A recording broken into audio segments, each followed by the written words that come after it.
और इसी बीच एक और बड़ी खबर आपको बताएंगे। महाकुंभ में श्रद्धालुओं का पवित्र स्नान का सिलसिला लगातार जारी। अब तक 29 करोड़ श्रद्धालुओं ने लगाई है आस्था की डुबकी। गुरुवार को लगभग 2.25 करोड़ लोगों ने आस्था की डुबकी लगाई है। मुख्य सचिव डीजीपी ने महाकुंभ में जाकर जायजा भी लिया, क्योंकि जो दुर्घटना सामने आई थी महाकुंभ में, ऐसे में इसके बाद से लगातार सीएम योगी एक्शन मोड में है। इसके अलावा जो तमाम बड़े अधिकारी हैं वो एक्शन मोड में। कल हमने देखा था कि कैसे मचान से जायजा लिया जा रहा था, स्थिति का मुआयना किया जा रहा था। मुख्य सचिव डीजीपी ने महाकुंभ जाकर वहां जायजा लिया, क्योंकि अब एक और अमृत स्नान आने वाला है जिस दिन बसंत पंचमी है।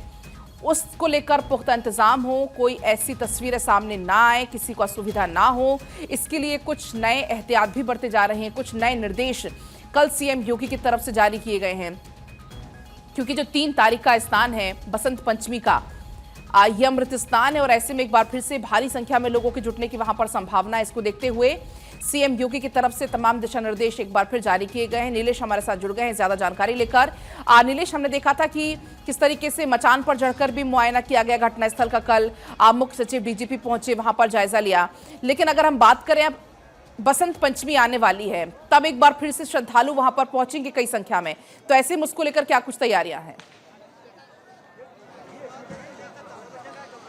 देखिए, बिल्कुल अगर हम महाकुंभ क्षेत्र की बात करें तो लगातार जो अधिकारी हैं उनका घूम घूम कर निरीक्षण करना जारी है, क्योंकि कल जिस तरीके से उत्तर प्रदेश के डीजीपी प्रशांत कुमार और मुख्य सचिव ने घटनास्थल का निरीक्षण किया था, निरीक्षण करने के साथ साथ जरूरी दिशा निर्देश जारी किए थे। और आज की अगर हम बात करें तो इस पूरे घटना की जांच के लिए जो न्यायिक आयोग बनाया गया है वो भी घटनास्थल का निरीक्षण करेगा और 1 माह के अंदर अपनी जांच रिपोर्ट सरकार को सौंपेगा।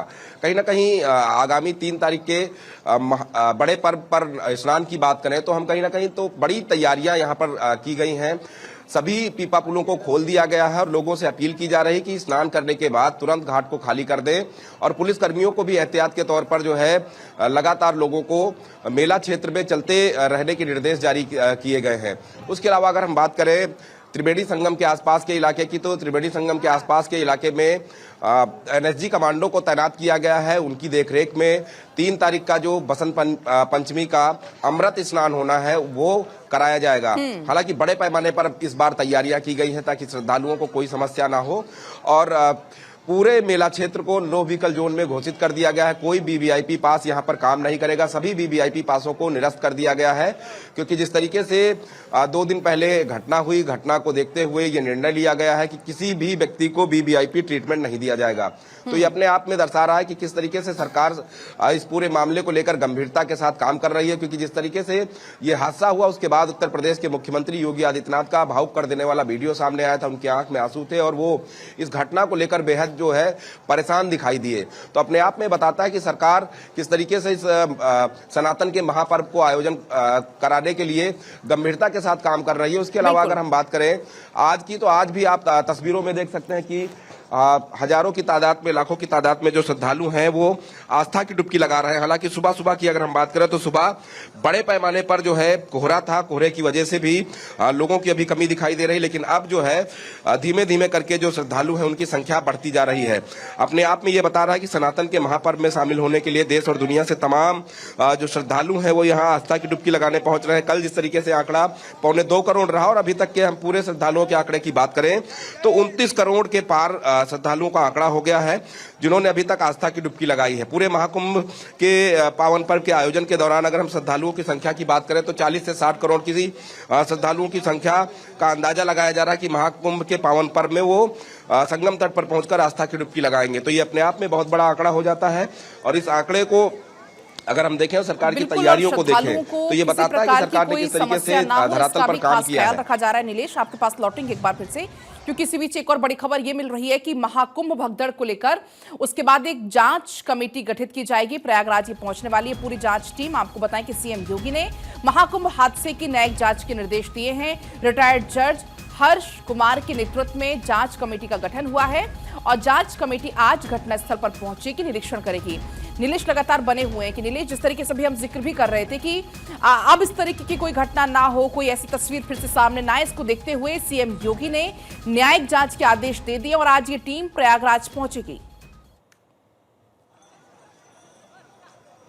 देखिए, बिल्कुल जांच के कुछ ही घंटे बाद जो है उत्तर प्रदेश के मुख्यमंत्री की तरफ से ये आदेश दिए गए थे कि पूरे घटना की विस्तृत जांच कराई जाए और जांच करके ये पता लगाने का काम किया जाए कि भगदड़ क्यों हुई थी और भगदड़ की पीछे की वजह क्या रही, जिसका कारण पता लगाने के लिए न्यायिक आयोग बनाया गया, जिसमें 3 सदस्य हैं और तीनों सदस्य आज प्रयागराज पहुंचेंगे, घटनास्थल का निरीक्षण करेंगे और 1 माह के अंदर सरकार को जांच रिपोर्ट सौंपनी है।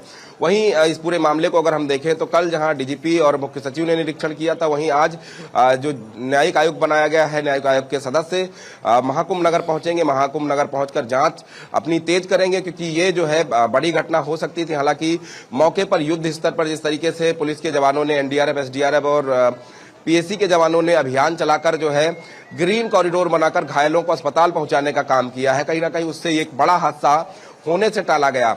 ये अपने आप में दर्शाता है कि जो धरातल पर लगातार मॉक ड्रिल हो रही थी, उसके अलावा जो जवान लगातार प्रैक्टिस कर रहे थे कि अगर इस तरीके की कोई घटना दुर्घटना होती है तो उसको कैसे रोका जाए, वहीं तमाम चीजों को उस दिन जो है लागू किया गया। ग्रीन कॉरिडोर बनाया गया, आनन फानन में 50 से ज्यादा एम्बुलेंस घटनास्थल पर पहुंची और घटनास्थल से तमाम जो घायल थे उनको अस्पताल पहुंचाने का काम किया गया। तो अपने आप में बताता है कि किस तरीके से पूरी तैयारियां की गई थी, जिससे जो ये हादसा था वो सैकड़ों में तब्दील हो सकता था, लेकिन पुलिस और एनडीआरएफ, एसडीआरएफ की जवानों की तत्परता की वजह से हादसे को जो है कम करने का काम किया गया और आगे भविष्य में ऐसा हादसा ना हो, उसको लेकर भी सरकार बेहद गंभीर है और सरकार की तरफ से तमाम दिशा निर्देश जारी किए गए हैं, आदेश जारी किए गए कि पूरे मेला क्षेत्र में कोई भी वीवीआईपी हो, उसको वीवीआईपी ट्रीटमेंट नहीं मिलेगा, उसकी गाड़ी नहीं चलेगी और जो ऐसा करता पाया जाएगा उसके ऊपर कार्रवाई होगी। उसके अलावा जितने भी पीपा पुल हैं सबको पूरी तरीके से खोल दिया गया है। पीपा पुलों पर आप आसानी से अब नदी के उस छोर जा सकते हैं। तो ये अपने आप में दिखा रहा है कि जब पूरी व्यवस्थाओं को दुरुस्त कर लिया गया है, पूरे मेला क्षेत्र में नो व्हीकल जोन घोषित कर दिया गया है। मेला क्षेत्र में आपको 2 तरीके की गाड़ियां चलती दिखाई देंगी, एक तो एम्बुलेंस होगी, दूसरी नगर निगम, क्योंकि साफ सफाई का अपना अलग काम है और लगातार साफ सफाई अगर मेला क्षेत्र में नहीं होगी तो जाहिर सी बात है कि गंदगी का अंबार लगेगा। तो एम्बुलेंस और नगर निगम की गाड़ियों को छोड़कर बाकी सभी गाड़ियों को पूरी तरीके से प्रतिबंधित कर दिया गया, चाहे वो पुलिस की गाड़ियां हो, मीडिया की गाड़ियां हो या फिर जो मंत्री विधायक यहाँ पर जो है आस्था की डुबकी लगाने के लिए आ रहे थे, उनको भी कोई भी वीआईपी प्रोटोकॉल नहीं मिलेगा।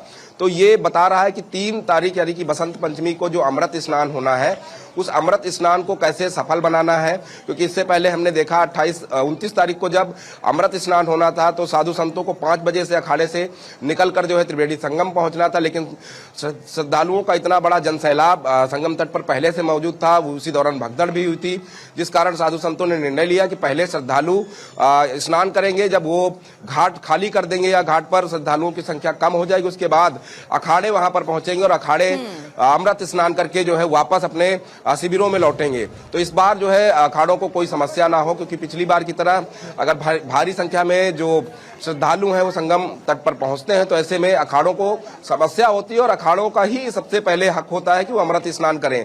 ये महाकुंभ की परंपरा रही है कि सबसे पहले नागा साधु अमृत स्नान करते हैं, उसके बाद जो अखाड़े होते हैं वो अखाड़े अलग अलग समय पर अमृत स्नान करते हैं। साधु संतों को अगर समय पर स्नान हो, उन्हें कोई समस्या ना हो, या जो आम श्रद्धालु दूर दूर से पहुंचे उनको भी किसी प्रकार की कोई समस्या ना हो। फिलहाल बहुत शुक्रिया पूरी बातचीत के लिए।